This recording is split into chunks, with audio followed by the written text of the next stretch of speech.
Hello, welcome. This is Van Jones and Christine Gluntz. We are at the White House Council on Environmental Quality. First, we want to say, as so many of you have already said, happy birthday, Mr. President. Whatever gifts people are sending to him, we know the best gift in the world is a gift that he has given to us in terms of helping us turn the page in America with new opportunities for clean energy, green jobs, improving our healthcare system, reforming our healthcare insurance, and also making sure that we have the best educated population in the world. So thank you for those gifts, Mr. President. And you are invited to ask us questions about the green recovery, about the clean energy economy.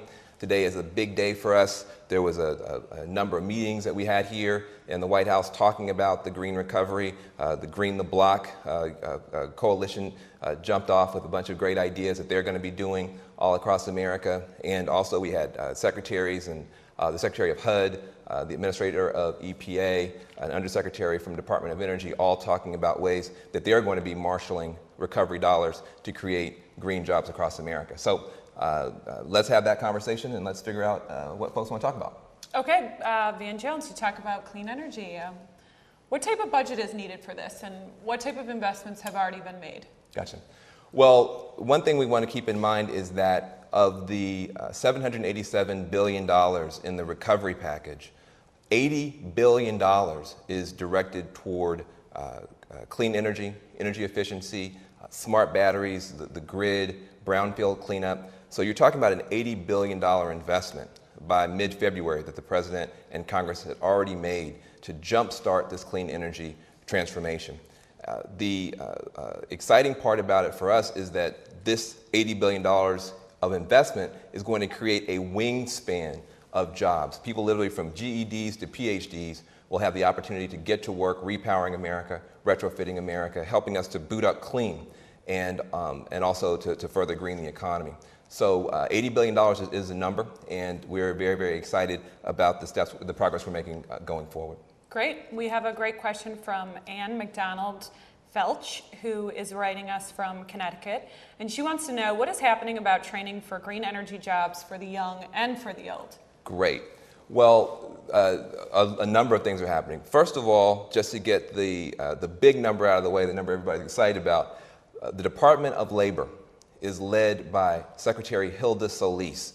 She is the architect of the Green Jobs Act when she was a congressperson, and she has $500 million, $500 million through the Department of Labor to begin to train people to put them to work, putting up those solar panels, retrofitting homes, going into homes that leak a lot of energy, put a lot of strain on our power plants, which adds to pollution. Training people to go into those homes, blow in clean, non-toxic insulation, replace old windows and doors, put in new boilers and furnaces, replace old appliances, weatherize those homes so that they leak less energy and also cost homeowners less money. She's got money to train people to become wind turbine manufacturers, the whole deal, $500 million. One of the things that she's super excited about, we're super excited about, is that she directed that $50 million of those dollars go directly to help former auto workers get trained to become green workers. You can imagine people going from highly skilled, highly paid auto workers to highly skilled, highly paid transmission line workers and help to repower America. So that's a big part of our training dollars.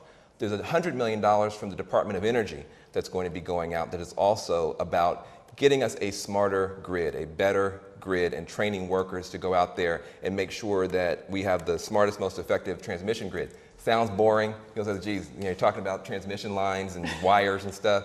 That is mission critical for us to be able to move electrons, clean energy electrons from our clean energy power centers, say a desert where you've got a solar array up, or a place where you've got wind turbines. Well, those clean energy power centers tend to be very far away from our population centers.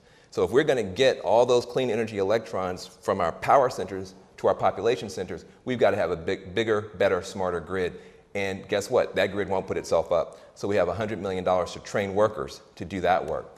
But that's just a part of the play. The other chunk of money, the Department of Education, is very committed to working through our community colleges and to make sure that all of the other academic supports are in place to train the workforce of the future. So when you talk about the job training agenda, what we know is that solar panels don't put themselves up, homes don't retrofit and weatherize themselves, wind turbines don't manufacture themselves or deploy themselves. All of those are jobs. Everything that is good for our environmental agenda, for our energy agenda, for our climate agenda, fundamentally is a job. And we have the job training dollars now to begin to deploy the workers of tomorrow.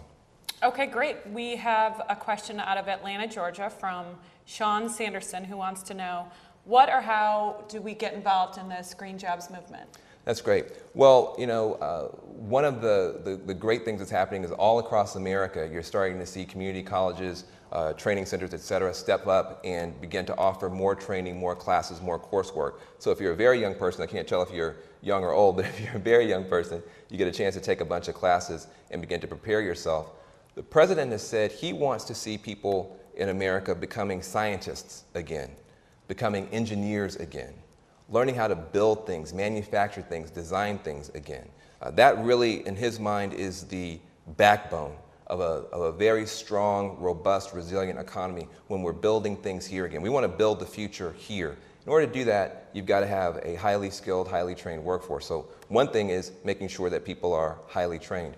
The other is that on September 11th, the whole country is going to be doing a day of service where people will get a chance to get plugged right in, cleaning up their communities, planting gardens, helping to restore parks and streams. There's a whole day of service that's happening on September 11th. You can find more information about it, I think, on this page. And that is a great place for people to connect, to find other people in your peer group who are also passionate about repowering America, but also greening up America and cleaning up America. And we encourage your involvement.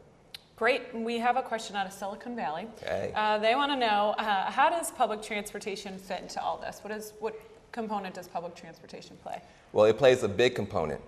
One of the great things is that as we are moving into this next round with our recovery dollars, we've already put a lot of money on the table and will continue to help improve our roads, and that's really, really critical. In fact, we have 38,000 recovery projects that have already been approved. 6,000 of them are road projects, $20 billion for that, and 2,500 of those road projects are already underway. That's why when you're driving around, you're starting to see people working. That's why you're starting to see scaffolding around all those bridges. As you look around, you're seeing the recovery beginning to work. But that's only a part of the transportation agenda. The other part is mass transit and making sure that people can easily get to where they want to go without having to get in a car by themselves and drive long distances. We want to make sure that people also have the opportunity to use mass transit, and the recovery package supports that as well. The other great thing, of course, is that as you look at the Department of Energy, they are putting a lot of money into advanced automotives. And people are even talking about what they call heavy hybrids, where you would actually put hybrid engines in things like buses so that you would have incredibly clean bus technology. We're also talking about cleaning up, EPA has money to clean up diesel emissions with regard to our buses. So it's not just about public transportation, it's about clean public transportation, and it's about making sure that our public transit system is helping us to lead the way technologically into the automotives of the future. Great. We have a question from Grace Elise McGlade, who wants to know, what advice do you have for students who are currently in college? What steps or what can they do in their community or? Well, great. Well, first of all, congratulations on being in college. That's a big deal. And I know that right now it's tough. People are sometimes feeling like, well, they're not going to be able to go to college. That's why in our recovery package, we gave assistance to college students. And we wanted to make sure that college students were able to continue their education, because President Obama wants to make sure that as we come out of this downturn, we have a sustainable recovery. We don't want to just go from boom to bust. And part of that is investing in infrastructure like clean energy. Part of it is investing in people. And so you're already doing a big part of what the president wants to see you do by being enrolled in college. And so we are excited about that. While you are there, you have the opportunity to make a bet on the future. And I believe, certainly the president has been very clear, that a big part of the future of our economy will be in America homegrowing